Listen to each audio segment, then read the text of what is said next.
because of his addiction, he could not gain admission to Oxford. 2 or 3 times he made an attempt and then ran away from home. He would go to the dustbins of London and pick up newspapers and write letters to the editor with never a home address. And the editor would write the next day saying, "There's a greater than Milton among us, but I never have an address to contact him." He spent his life running from home in 2 areas. Charing Cross, where he could buy his drugs, and sleep at night pulling his raincoat tightly around him by the River Thames, where the losers and the lost with Charing Cross, and then at night go and sleep by the River Thames.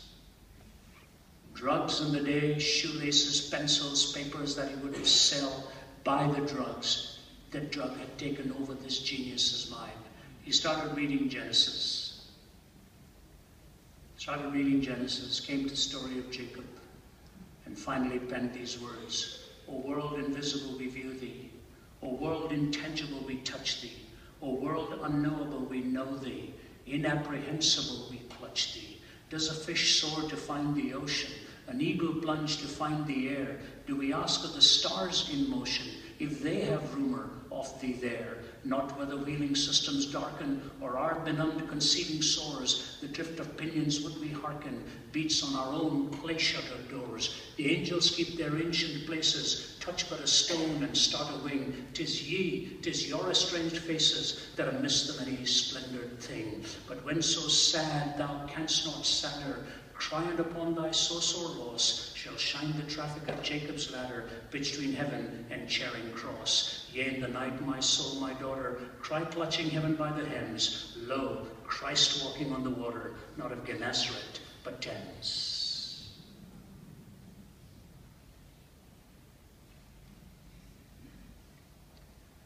When so sad thou canst not sadder, crying upon thy so sore loss, shall shine the traffic of Jacob's ladder between heaven and Charing Cross. Yea, in the night, my soul, my daughter, cry clutching heaven by the hems, lo, Christ walking on the water, not of Gennesaret, but Thames. He meets you where you are. See, in your pastor's office is that beautiful Rembrandt painting of the prodigal son. I'll tell you how counter-Eastern that story really is. And Jesus had to have startled them with the end of the story. No Eastern father would have left his home to a son who had so offended him that way. The son would have to come crawling back into the house and fall prostrate. This father gets out of his house when he hears his son is on his way back to meet him there. Christ met me on a bed of suicide when I was 17. I never even really went pursuing after him. He pursued after me. Hound of heaven. And I don't know how far you're running and how far away you are now. Would you pause today and realize he's on your trail? He knows exactly where you are. He knows what hurts you. He knows what shatters you. He knows what you think. He knows why you're running. He'll meet you exactly where you are. Communion with God. And you know what he says after this? He's going to meet up with his brother, and he's terrified. His brother's a big boy.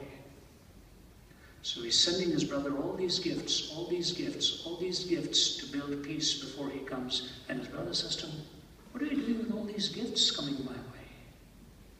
He said, "Well, I deceived you, and I knew you had a right to be angry. I was just trying to do all of this." He said, "You didn't have to do that." And the amazing thing that comes about is as he looks at his brother, you know what he says to Esau? "I see in your face the face of God." Because when he got on his knees before God, Jacob, crying out and said, "I'm not going to let you go until you bless me. This boy was a fighter. I'm not going to let you go." And God has a very simple question for him. "Who are you? What's your name?" Of all the questions, why did God past that. Because when he stole the blessing, he pretended to be who he was not. But for a blind father, now he's got an all-seeing father, he better not pretend to be somebody else. He says, I'm Jacob. You know what God says? Because you've admitted who you are, I'll make a great nation out of you. Have you ever noticed how God picks the most undeserving to do his work? Billy Graham said, when he was asked by an English reporter, when you get to heaven, what's going to be your first question? And he looked at Billy Graham. He said, you know, I've heard many preachers better than you.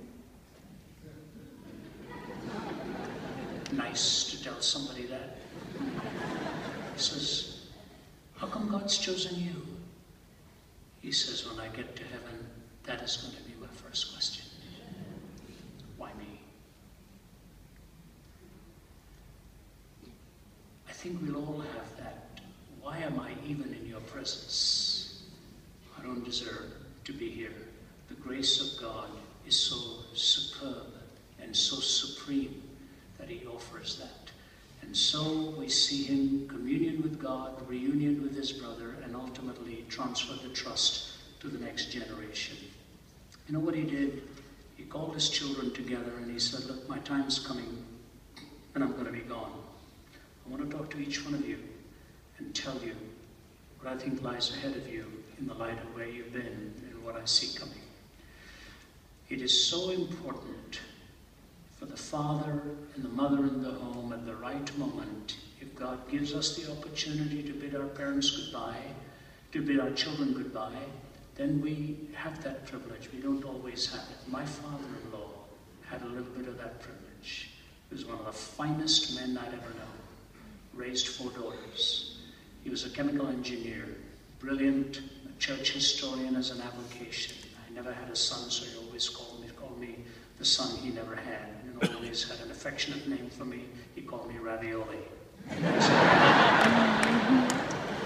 had great fellowship. He loved donuts, he loved pizza, and he just loved to go out for a donut and coffee and talk theology for 1, 2 to 3 hours. Cancer struck him very suddenly, and from the time of diagnosis to death was 2.5 months.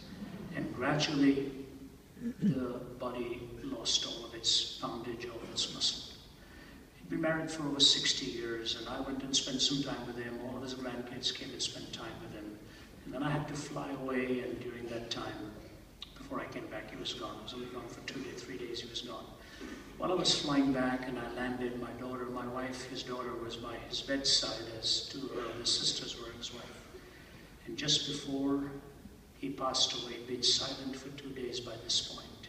He opened his eyes and he looked at his wife of 63 years or something, Jean, my mother-in-law, and he says to her, Jean, I love you. He looked to the heavens and said this, amazing, so amazing. He was gone. I think it was in the verse, he looked at the ceiling first, then said amazing, so amazing, and then looked at his wife and said, Jean, I love you, and he was gone. What a memory. What a memory for wife and children to carry the rest of their lives. A man of honor and a man of example. I want to close with this prayer, and if you identify with it, it could be your prayer, written by the French mystic Michel Christ. Here's what he says. I have fallen, Lord, once more. I cannot go on. I'll never succeed. I'm ashamed and I don't dare look at you, Lord, and yet I have struggled, for I knew you were right near me, bending over me, watching, when that temptation came over me and blew like a hurricane. And instead of looking at you, I turned my head away. I stepped aside while you stood silent and sorrowful, like the spurned fiancé who sees his loved one carried off by his rival. When the wind died down as suddenly as it had arisen, when the lightning ceased after proudly streaking the darkness, all of a sudden I found myself alone, Lord, ashamed, disgusted with sin in my hands. The sin that I selected as a customer selects his purchase. The sin that I paid for, but now I cannot return because the storekeeper is no longer there. This tasteless sin, this odious sin, the sin that now sickens me, that once I wanted, but I really want no more, that I imagined, sought, played with, fondled for a long time, that I finally embraced while wholly bypassing you, my arms outstretched, my eyes and heart irresistibly drawn. This sin that I grasped, that I consumed with gluttony, it's mine now. But it possesses me as a spider web holds captive the fly. It's mine, sticks to me, flows in my veins and fills my heart.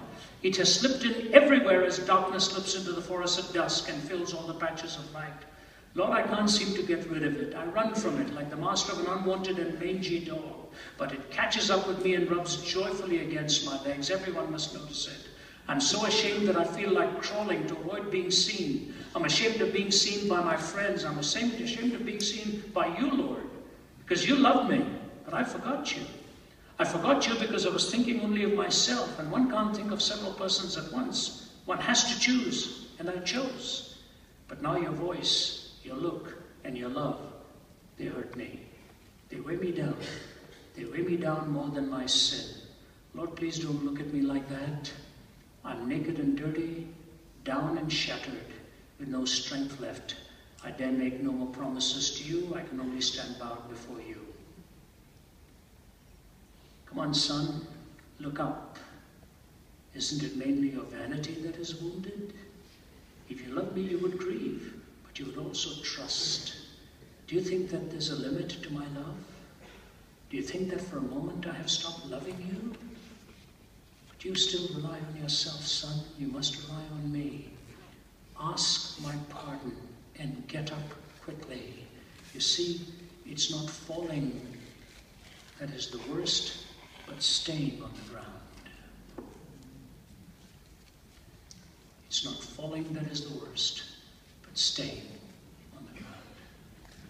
Through favoritism,